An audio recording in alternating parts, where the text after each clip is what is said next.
Dans la vidéo d'aujourd'hui, je vais faire mon maquillage avec des produits que j'ai déjà testés par avant et qui ont pour une raison ou une autre pas donné de bons résultats sur moi. Alors cette vidéo, c'est une sorte de dernière chance pour ces produits. Donc soit ils vont aux poubelles, soit ils vont me surprendre et je garderai certains de ces produits. On verra tout ça à la fin de la vidéo. Et bien sûr, je vous expliquerai aussi pourquoi ces produits n'ont pas fonctionné sur moi de par avant. Après, ça peut être également que j'avais soit une peau déshydratée ou un excès de sébum qui fait que quand j'ai appliqué le produit par avant, il n'a pas donné de bons résultats sur moi. Et maintenant, ça sera différent. Et on passe directement au maquillage. Je commence avec le 183 Days base matifiante et lissante des pores. C'est une base qui est en forme de spray.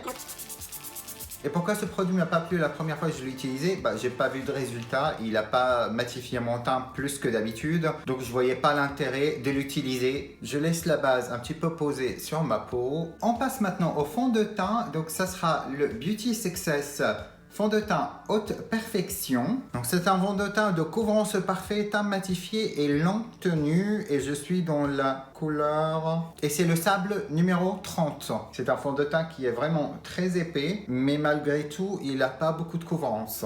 Je récupère sur mon éponge June Co. qui ne fait pas partie des produits qui n'ont pas fonctionné sur moi. Et je disperse le produit et ensuite je commence l'application. Donc mon problème avec ce fond de teint, ça n'était pas le couvrance vraiment, malgré qu'il ne couvrait pas beaucoup, ça a été qu'il a mis en valeur la texture de la peau et ça c'est quelque chose que j'ai pas trop apprécié.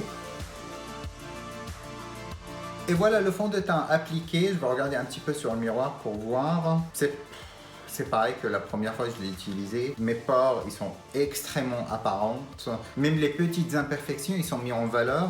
On va continuer avec l'anti-cerne. Je n'ai pas vraiment un anti-cerne dans ma collection que j'aime pas ou que je déteste. Mais j'ai un anti-cerne qui fait pas des jolis effets sur moi parce qu'il dessèche beaucoup le contour des yeux. Et il marque également parce que c'est une texture très épaisse qui est le L'Oréal Infallible l'anti-cerne. On est sur le 324. C'est un applicateur qui est assez large et il récupère beaucoup de matière. Donc moi j'enlève un petit peu et après j'applique. Il est super épais et il couvre très bien aussi. Donc il n'y a pas de problème avec ça du tout. Je prends ma petite éponge June Co que je vais mettre un petit spritz de fixant hydratant. Et je vais l'étaler. Et cette éponge fait partie des choses que j'apprécie pas beaucoup parce qu'elle est trop petite et j'aime pas comment elle étale. Je ne sais pas si vous voyez, mais elle laisse des marques de passage partout. Bon, je vais essayer de travailler avec, sinon je repasserai avec l'autre éponge parce que j'ai pas de patience. Non, je peux pas. Je prends mon June Co, la classique.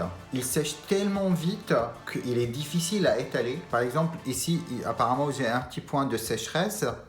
C'est bon, elle est marquée, c'est fait. Et c'est ça que ce que j'aime pas dans cet anti-cerne. Je vais mettre un petit spritz de Maximum Makeup Fixing Spray qui est hydratant parce que j'ai l'impression que ma peau est extrêmement déshydratée. Je sais pas si c'est le fond de teint ou l'anti-cerne, mais je pense que c'est l'anti-cerne parce que c'est le contour des yeux qui est déshydraté. Avant de poudrer de teint, je vais passer à l'illuminateur liquide. Pour cela, je prends le Jeffree Star Liquid Frost et la couleur est Expansive. Je prends un petit point sur le dos de ma main. Oh, j'ai mis beaucoup. Ensuite, avec la même éponge, je récupère un peu de matière que je vais diffuser encore sur le dos de ma main et passer après à l'application. Tous mes fonds de teint par-dessus, il s'est déplacé. Mais mon anti-cerne, vous pouvez voir ici qu'est-ce qui s'est passé?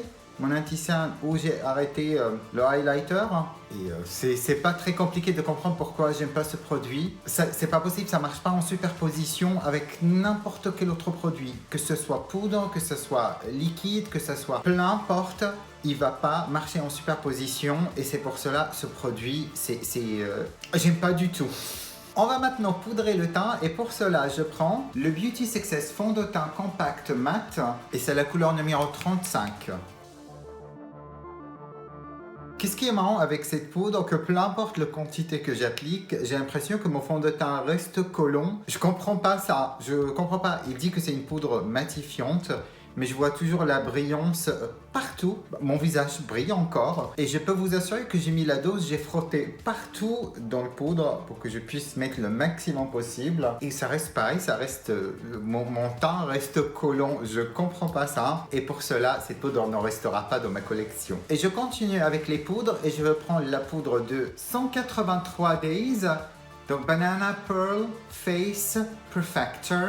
Et c'est une poudre de perles comme cela avec des multicouleurs dedans. Je vais passer cette poudre Under Eyes pour illuminer un petit peu cet endroit-là. Donc qu'est-ce que je fais? Je trempe le pinceau dans les perles. Je retire l'excédent et j'applique un peu sur le front, mais au centre uniquement. Et avec cette poudre, c'est une poudre que normalement, elle est censée de rendre le visage un petit peu satiné pour redonner un peu de vie à certains endroits. Mais je trouve que cet effet est un petit peu perdu. Mais en même temps, je suis en train de regarder sur mon retour caméra et je vois qu'elle a illuminé un petit peu le centre de mon visage et mon contour des yeux. Et je trouve ça pas moche. Je passe maintenant au bronzer et c'est un produit que c'est pas que j'aime pas, mais c'est un produit que j'ai cassé, que j'aimerais utiliser une dernière fois avant de le jeter parce que j'ai essayé de le réparer mais ça marchait pas du tout. Et on est sur le bronzer Wet n Wild. Donc je vais essayer de récupérer un peu de matière, mais vraiment pas beaucoup. Depuis que je l'ai cassé, j'ai essayé de l'utiliser 2 ou 3 fois et chaque fois j'ai pas trop aimé. Problème que je peux pas donner vraiment mon avis sur ce produit parce que je l'ai jamais essayé dans les bonnes conditions. Je l'ai essayé que cassé. Donc c'est difficile de vous dire que il est bien ou il est pas bien ou je ne sais pas quoi parce que j'ai pas d'avis à donner. J'ai fait le contour de mon visage. Maintenant je fais les arrêts du nez un petit peu. Hop. Pour le blush, on est sur le Kiko Trio Fusion, le 02 Shade Fusion Trio Blush. Donc il y a 3 couleurs dedans. Vous avez un rose clair plus foncé, c'est pas un rose vraiment, c'est un beige rosé. Et qu'est-ce que j'aime pas dans ce blush? Il se voit pas du tout. Peu importe qu'est-ce que je fais, peu importe comment j'essaye de l'appliquer. Et pour quelqu'un comme moi qui adore le blush, ça c'est problématique quand même. Oui, je sais pas si vous voyez quelque chose, mais moi personnellement je vois rien. Je ne sais pas. Et je peux vous assurer que quand j'ai dit je récupère du produit, je récupère du produit. Hein, c'est pas, je prends pas de grains de produit pour vous dire oh ça marche pas poubelle. Non non. J'essaye de mon mieux. Bon, je veux pas insister davantage parce que ça va servir à rien et ça va pas se voir non plus. Donc, passe à autre chose. Pour le highlighter, on est sur le 183 Days qui est le highlighter pyramide qui se présente comme ça. J'ai deux de ce highlighter, dont un qui est plus clair et l'autre un petit peu rosé, plus foncé. Et pour les deux, c'est pareil. Qu'est-ce que je peux leur reprocher? C'est que ça se voit pas. Je prends une pince au highlighter G-Sup. Oh, peut-être j'ai parlé trop vite. Donc celui-là était le 010 Luxor et maintenant je vais appliquer l'autre à l'autre côté, le 020 Cara. Peut-être c'est ça qui me plaisait pas et c'est ça que j'utilisais la dernière fois, je me rappelle plus mais il se voit pas beaucoup. Je vais reprendre un petit peu le blush inutile et je vais essayer de faire un passage entre le bronzer et le highlight pour mélanger le tout ensemble. Maintenant que ça c'est fait et avant de passer aux yeux, je vais faire un petit spritz de Make-up Fixing Spray. On va passer maintenant aux yeux et je prends la base Model's Own. Et je ne vais pas le garder parce que je l'ai depuis longtemps et je pense qu'il est bien périmé. Ne mettez pas des produits périmés autour de vos yeux, ça vaut pas le coup. Et pour les yeux, j'ai plusieurs produits à vous montrer. En commençant avec les fards liquides Yves Saint Laurent, qui sont des fards liquides un petit peu métalliques. Deux palettes Fab Factory, dont une orange qui est de cette harmonie-là et la verte de cette harmonie-là. Je vais faire deux looks des yeux, dont une violette et l'autre un petit peu vert orangé pour que je puisse utiliser les deux fards métalliques de Yves Saint Laurent. Je commence avec le fard blanc que je vais mettre sous l'arcade sourcilière. Je prends maintenant ce vert ici pour commencer et ça sera sur une pinceau Morphe plat et il va partir sur le coin externe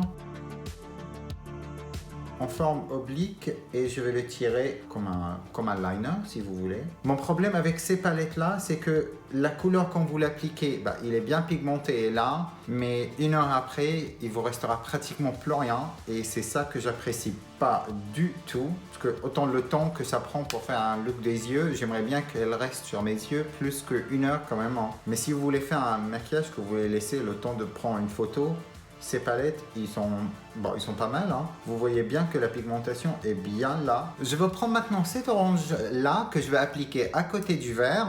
C'est un orange un petit peu rouge que je vais commencer dans le coin interne et le rapporter juste à côté du vert. Et essayer de estomper les deux ensemble sans que ça devienne moche. C'est pas grave, je vais ajouter encore davantage du vert, donc ça va aller. Je reprends un peu le premier vert et je vais repasser juste là, donc pratiquement au milieu, pour ajouter un peu du vert. Parce que comme vous savez, le vert et l'orange ne se mélangent pas très bien ensemble. Comme ça, je vais reprononcer un peu le vert. Je prends maintenant ce vert ici pour estomper le vert sur une petite pinceau estampeur. Et je vais faire le tour du vert ici. Je prends l'orange ici sur une pinceau estampeur et je veux travailler un petit peu le coin interne pour diffuser la première couleur. Je vais essayer avec le jaune un petit peu parce qu'avec l'orange j'arrive à rien faire. Je passe avec le jaune partout pour unifier un petit peu le look. Ok, ça c'est pas moche ça. Mais ce vert là, le bar ici, je n'arrive pas à l'enlever, hein, c'est pas possible. Je vais essayer davantage, mais je n'arrive pas à enlever le bar de vert ici, c'est pas possible. Je reprends mon premier vert et je vais intensifier la couleur sur le coin externe. Et je vais faire pareil avec le premier orange et intensifier la couleur un petit peu sur le coin interne. Je suis pas le plus grand fan, mais en même temps, c'est pas très moche non plus, donc ça va. Pour le rectangle inférieur, je prends le rose ici, avec une pinceau biseauté, parce que je veux me créer un faux coin interne, donc une bascule ici. Oui, cette palette, quand vous appliquez les couleurs, ça marque très bien, mais ça tient pas super longtemps, c'est ça qui est vraiment bizarre. Hop, et je le sors un petit peu sur le coin externe. Ça fait comme une sorte de liner. Faire en sorte que c'est bien lié ici. Il n'y a pas de vide. Je pense que vous avez remarqué que j'utilise les deux palettes en même temps. Je prends le rose ici pour estomper le rose qu'on vient d'appliquer. Je commence au milieu pour diffuser la couleur. Parce que c'est là où je vais diffuser le plus. Un petit peu sur le coin externe. Et je prends maintenant le Yves Saint Laurent Full Metal Shadow et c'est la couleur 19 qui est un orange avec un applicateur comme cela, comme une rouge à lèvres sur la paupière mobile. Donc à partir du coin interne et jusqu'au milieu. Et avant qu'il soit sec, je prends le pinceau avec le premier vert et que je vais faire un petit passage entre les deux. Ça se voit même pas que j'ai appliqué quelque chose. Bon, c'est pas grave, je vais faire une deuxième couche après. J'ai laissé le produit un petit peu sécher et je vais appliquer maintenant une deuxième couche en espérant que ça va devenir un petit peu plus opaque que ça parce que c'est pas possible. Bon, ça c'est le meilleur que je peux faire, je peux pas faire mieux que ça. C'est extrêmement décevant quand même. Et je reprends mon pinceau, il y avait le vert et je repasse davantage. Sur une petite pinceau de détail, je prends ce vert là pour le coin interne. Et je mets un petit peu également sur le centre de la paupière pour attirer un peu la lumière. Je reprends mon pinceau estampeur et je passe par-dessus pour diffuser un petit peu la couleur. Ce vert, il est super beau. Hein. Je ne sais pas comment ça se traduit sur la caméra, mais en personne, il est super beau. Je passe maintenant à l'autre côté et je vais passer l'éponge davantage pour enlever tous les stries qui sont là, parce que j'ai la paupière froissée. Je prends le rose du ras-de-cils inférieur de ce côté et je commence à appliquer la couleur en forme oblique sur ce côté-là, donc à partir du milieu jusqu'au coin externe et je le tire également en forme de liner. Ce sera exactement comme le vert de ce côté-là. Avec qu'est-ce qui reste sur le pinceau, je vais le tirer vers l'extérieur pour faire ce look un petit peu étiré comme vous pouvez voir. Je reprends le même orange que je vais appliquer sur la partie interne. Cette couleur ne va pas changer. Je prends cet orange ici pour estomper la partie orange de look et j'ajouterai après davantage le jaune pour que ça soit bien estampé. Je reprends le jaune et je passe par-dessus. Je vais ajouter un peu de rose ici, puisque j'ai l'impression que l'orange a bien pris le dessus. Avec une pince à estompeur, je vais mélanger deux roses, celui-là et celui-là, pour diffuser ce côté-là. J'ai du mal à diffuser. Je vois bien le bar ici, j'arrive pas à l'enlever. C'est pareil avec le vert, j'ai rencontré exactement le même problème. C'est que j'applique la couleur de transition, mais j'ai toujours ce bar là qui s'enlève pas. Et c'est extrêmement pénible. Pour le rectile inférieur, je prends le vert avec une pinceau biseauté aussi et je vais faire exactement la même chose. Donc ça sera une bascule. Donc je commence en milieu et je rentre petit à petit pour faire... Bon, j'ai touché mon nez avec le fard. Pour faire mon bascule. Et je tire un liner exactement pareil et je remplis le coin externe. Je prends ce verre ici et un pinceau estompeur et je vais diffuser le verre qu'on vient d'appliquer. Je vais mettre un peu de couleur sur le coin externe, mais je tire pas jusqu'à la fin, je reste vraiment jusqu'au là. Et pareil, sur le coin interne, oh, mes deux sorties ne ressemblent pas du tout. Celui-là, il est haut, celui-là, il est bas. Mais honnêtement, c'est pas grave. Je prends cette couleur-là pour le coin interne. C'est une couleur pailletée, un petit peu rouge orangé. Encore le YSL Full Metal Shadow. Et c'est le numéro 18. Il est quand même beaucoup plus opaque que l'orange. Avec mon pinceau de rouge, je vais passer sur les bords. Je reprends ma couleur de coin interne et je vais monter un petit peu sur la paupière mobile pour accorder le tout ensemble. J'avais prévu de faire un liner avec le Révolution I Heart Révolution Unicorn Liner, mais c'est pas la peine parce que j'ai déjà deux liners colorés, donc. Mais il reste dans les produits que j'apprécie pas du tout. Pour le mascara, 183 Days Crystal Glam, elle s'appelle Glory et c'est une mascara pailletée, donc mascara noir avec des paillettes bleues. Je sais pas si vous pouvez voir les paillettes dedans. Je vais essayer de vous montrer. Cils inférieur, je vais faire avec le même mascara. Et voilà, le mascara est appliqué et maintenant on va passer aux lèvres. Je prends le MAC Lip Stain, Cream Lip Stain, la couleur 113. Et avec ça, le gloss couleur caramel dans la couleur 820. Le MAC. Et mon problème avec ce produit-là, c'est son odeur, c'est pas possible. Donc ça c'est un lip stain, il est pas censé d'être opaque, il est censé de donner un peu de couleur aux lèvres. Mon chien il est pas content parce que je l'ai enfermé dans la chambre. Comme vous voyez, la couleur, il est vraiment très joli, mais l'odeur et la texture insupportables, spécialement l'odeur. Ça sent vraiment, si vous avez ce produit-là, je ne sais pas comment vous pouvez l'utiliser régulièrement, il pue horriblement. Je prends maintenant le gloss. Et voilà, désormais, ce look de maquillage est terminé. Pour commencer, je vais vous parler des produits que je veux garder. Pour commencer, et pour ma grande surprise, je veux garder les deux palettes de yeux. Parce que les jours que je veux faire un look de maquillage que pour prendre des photos, j'hésiterai pas à me servir. Parce que les couleurs, ils sont très jolies. Malheureusement, ça se stampe pas très facilement. Mais c'est pas grave, parce que moi, j'aime bien faire également les looks graphiques. Et pour les looks graphiques, j'ai pas besoin d'estomper beaucoup. Ensuite, des produits teint, je veux garder l'anti-cerne de L'Oréal Infallible parce que j'aime bien quand même la couvrance que cet anti-cerne me propose. Et si je ne l'utilise pas sur mes contours des yeux, je peux toujours le mettre sur le front, le nez et je mettrai un autre anti-cerne pour le contour des yeux, mais je ne me vois pas jeter cet anti-cerne parce qu'il n'est pas horrible, il est acceptable.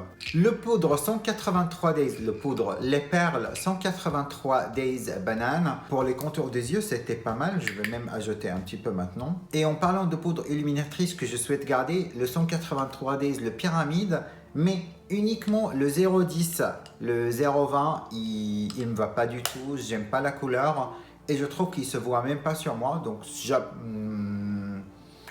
non. Et pour finir dans les choses que je veux garder, le Yves Saint Laurent Full Metal Shadow et ça sera le 18, donc le violet. Je vais vous faire un petit swatch ici pour vous le montrer. Ça fait ça, je trouve qu'il est super beau, mais pas l'orange. L'orange, je le garde pas. Je vais faire un petit peu le point vite fait sur les produits que je veux pas garder, comme ça je vais vous dire pourquoi je veux pas les garder. Le fond de teint Beauty Success, haute perfection et tous ces blabla, ça c'est un non pour moi parce que il va pas à ma type de peau je pense. Et quand il parle de perfection, je ne suis pas d'accord du tout. Tous mes imperfections, ils sont bien là.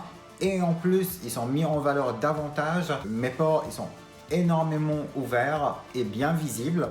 Donc, non. Le poudre Beauty Success, et parce que, comme j'ai dit durant l'application de cette poudre, peu importe la quantité que je mette sur mon visage, il reste le même problème, c'est que j'ai le visage qui est toujours collant. C'est comme si j'ai pas vraiment bien poudré mon teint. J'ai l'impression que je touche le fond de teint en direct et que je le déplace entre deux, et il n'est pas pour moi. Le Jeffree Star Skin Frost. Pour commencer, voilà le swatch que j'ai fait durant la vidéo. Maintenant, il ne se bouge vraiment plus. Hein. Il est sec, c'est bon. Il se transfère quand même. Hein.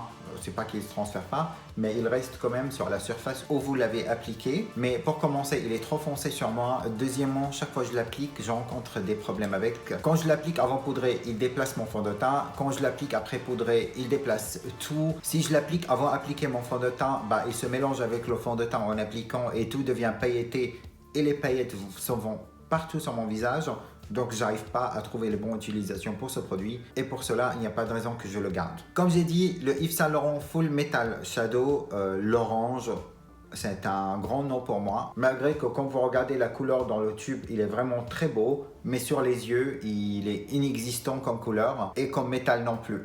Le eyeliner, vous m'avez pas vu utiliser, mais je peux vous assurer, je lui ai donné plusieurs chances et j'ai essayé à plusieurs reprises et c'est toujours pareil. Mon problème avec ce produit, c'est le point, il est trop rigide et j'arrive jamais à faire un liner correct avec. Ça c'est ma faute, ce n'est pas le produit. Mais c'est pas la peine que je garde quelque chose que je n'arrive pas à utiliser. Et voilà, désormais cette vidéo est terminée. Donc ça c'est la première édition de cette vidéo. De plus en plus je vais faire des tris de maquillage et je trouverai d'autres produits que je ne souhaite pas garder et que je ferai des vidéos avec ou que je souhaite redonner une deuxième chance ou peut-être également que j'ai oublié que j'avais et je veux retester davantage. Dites-moi dans les commentaires si vous aimez ce genre de vidéo, likez cette vidéo et partagez-la également. Abonnez-vous sur ma chaîne si ce n'est pas encore fait et activez les notifications et je vous retrouve dans ma prochaine vidéo. Bye!